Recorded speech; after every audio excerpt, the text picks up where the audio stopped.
मुग्धा और उसकी सास के बीच पूरा समय सास के किसी न किसी काम को लेकर मतभेद चलते ही रहते हैं। बहू, ओ बहू, जरा चाय बना दे। मुग्धा चाय लेकर आती है। ये लीजिए, और कुछ चाहिए? अरे नहीं, बस चाय पीने का मन था। जाओ, तुम दूसरा काम करो। चाय पीने के थोड़ी देर बाद सास दोबारा मुग्धा को आवाज लगाती है। अरे बहू रे, आओ बहू, जरा हलवा तो बना दे, मीठा खाने को मन हो रहा है। इसी तरह मुग्धा की सास पूरा समय कोई ना कोई काम बताकर उसे रसोई से बाहर तक निकलने नहीं देती। कभी चाय, कभी हलवा, कभी पानी तो कभी दूध, हर समय खाने को चाहिए और उसके लिए अपने हाथ पैर बिल्कुल नहीं हिलाने। परेशान किया हुआ है इन्होंने। सास की जबरदस्ती परेशान करने की आदतों से दुखी मुग्धा एक शाम सचिन के साथ अपने कमरे में बैठी हुई बात कर रही होती है। सुनो जी, मम्मी जी की ये जानबूझकर मुझे परेशान करने की फरमाइशों से मैं बहुत फ्रस्ट्रेट हो चुकी हूँ। पूरे दिन में एक सेकंड का आराम नहीं मिलता। रसोई से बाहर कदम रखती नहीं कि बहू ये बना दे, बहुरी वो बना दे। अरे इनकी फरमाइशें चलती ही रहती है। अरे मुग्धा, माँ खाने की शौकीन है, पर उम्र हो चली है, खुद खाना नहीं बना सकती, इसलिए तुमसे बोलती है। अरे तो शौक भी उम्र देख कर रखने चाहिए ना। समझ में नहीं आता, हर समय फेविकॉल का जोड़ लगाए सोफे से चिपके बैठी रहती है। इतना सब डाइजेस्ट कैसे हो जाता है उन्हें? अरे तुम मेरी माँ से इतनी नफरत कैसे कर सकती हो? मैं उसे नफरत नहीं करती जी, बस परेशान हूँ।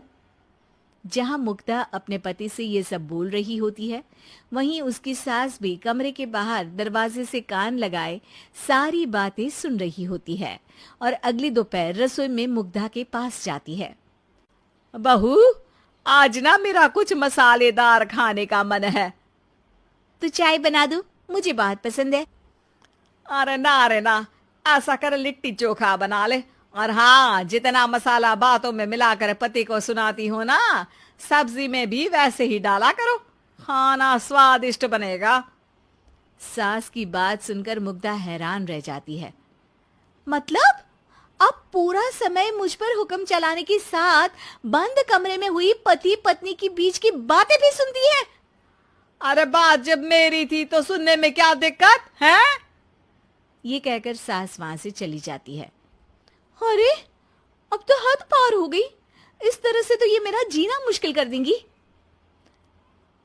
मुग्धा सास की हरकतों से परेशान उसका हल सोचने लगती है और इसी तरह कुछ दिन बीत जाते हैं, जिसमें सास का जन्मदिन आता है। मुग्धा बहुत खुशी के साथ अपनी सास को एंड्रॉइड मोबाइल गिफ्ट करती है। मम्मी, आपको सबसे बात करने के लिए बहुत दिक्कत होती है ना? कभी सचिन तो कभी मुझे बोलना पड़ता है, पर इस मोबाइल से आपको कोई दिक्कत नहीं होगी। एक जगह बैठे बैठे बहुत कुछ कर सकती हैं अब आप। मोबाइल देख सासू माँ खुश हो जाती है, पर उसे इस्तेमाल करना तो आता नहीं, इसलिए साइड में रख देती है। जिसे देख मुग्धा घर का सारा काम छोड़ मोबाइल सेट कर सास को इस्तेमाल करना सिखाने लगती है, जिसके बाद अब सास पूरा समय मोबाइल में ही लगी रहती है। हाय, जब से मम्मी को मोबाइल मिला है मेरी लाइफ में कितनी शांति आई है। अच्छा है, इसी तरह बिजी रहे तो मैं भी सुकून की जिंदगी जी पाऊंगी। अब मुग्धा जब मन करे काम करना, जैसा चाहे वैसा खाना बनाकर खाना, पूरा समय रिलैक्स और खुश रहने लगती है।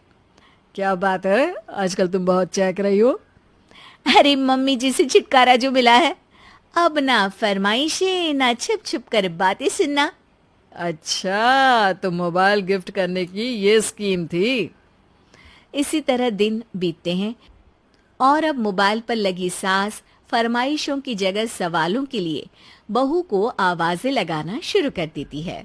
अरे बहू सुन तो, देख जरा किसी का फोन क्यों नहीं मिल रहा?